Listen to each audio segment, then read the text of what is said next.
Today, there is a cultural organization operating with over 1 crore, or 10 million, active members spread across 57,000 branches worldwide.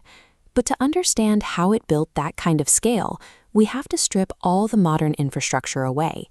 Go back to 1925, to a single quiet room in Nagpur, Maharashtra. Exactly 12 people are sitting there. The man who called this meeting was a doctor named Keshav Baliram Hedgewar. At the time, Hedgewar was actually working closely with the Indian National Congress, fighting for independence from British rule. But a rift was forming. In 1917, the Khilafat movement began, a campaign to protect the Ottoman Caliphate. When Congress leadership supported the movement, Hedgewar stepped back. He viewed this strategy as political appeasement, compromising core ideological values to win temporary political support. So, on the festival of Vijayadashami in 1925, Hedgewar launched his phone group, the Rashtriya Swayamsevak Sangh, or RSS.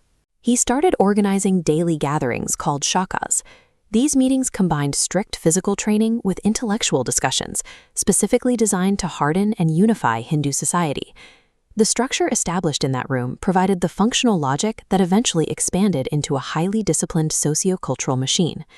By 1940, the leadership passed to M.S. Golwalkar, commonly known as Guruji.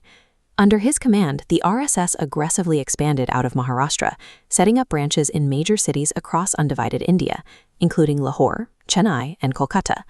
To manage this growth, they built a strict hierarchy. This pyramid chart shows how local shakas feed upward through 11 distinct regional divisions, moving from town to district to province, all reporting back to central command. This let them scale rapidly without losing discipline. That discipline soon translated into direct national action.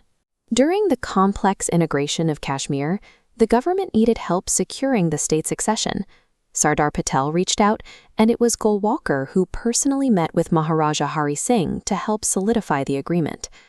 During the 1962 Indo-China War, RSS volunteers mobilized on the front lines. They managed military supply routes, aided the civil administration, and provided direct relief and rations to the families of soldiers. This massive civilian effort secured national recognition. Prime Minister Jawaharlal Nehru specifically invited a contingent of 3,000 RSS volunteers in full uniform to march down Rajpath in the 1963 Republic Day parade. By mobilizing thousands of trained volunteers during India's most vulnerable crises, the RSS proved they were functioning as a highly effective civilian support system. Yet this same organizational strength made them a constant target for the state. In 1948, following the assassination of Mahatma Gandhi by Nathuram Godse, the government held the RSS responsible and completely banned the organization.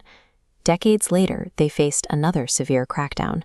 When Prime Minister Indira Gandhi imposed the national emergency in 1975, suspending civil liberties across the country, the RSS was heavily targeted and banned once again. A third ban came in 1992, immediately following the demolition of the Babri Masjid, dragging the organization deep into one of India's most volatile political conflicts. But these sweeping government crackdowns had an unintended effect.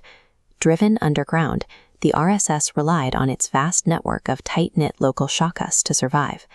Every time a ban was lifted, their deeply loyal base emerged larger and more heavily fortified. The late 1980s marked a crucial pivot in their history. When the Ram Janmabhoomi movement gained intense momentum in 1989, the RSS made a calculated decision to step out of the cultural shadows and directly support the mainstream political campaign.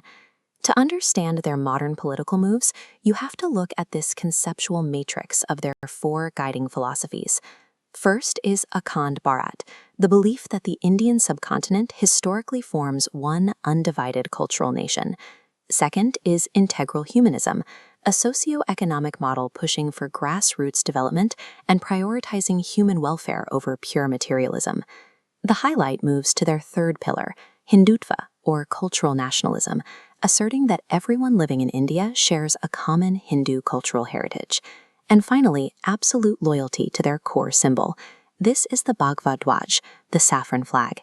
Inside the organization, this flag is considered the ultimate guru. The RSS elevates it above any individual leader, politician, or alternative symbol. Over decades, they've exported these 4 pillars through a highly dense network.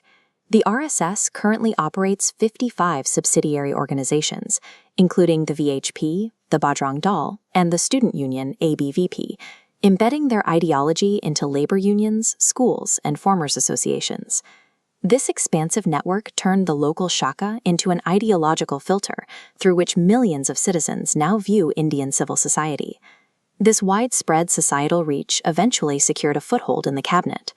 Early titans like Atal Bihari Vajpayee moved from the Sangh into the government, bringing its core philosophies into the language of state governance.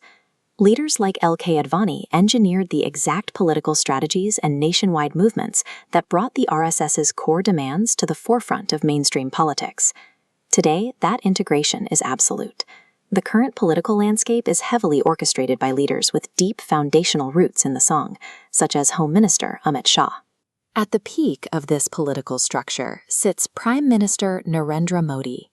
Having spent decades as a dedicated RSS worker, he now connects India's global strategy to the Sangh's ideological foundation. A group of 12 men sitting in a single room in 1925 has expanded into a global network that directs the political reality of the world's largest democracy.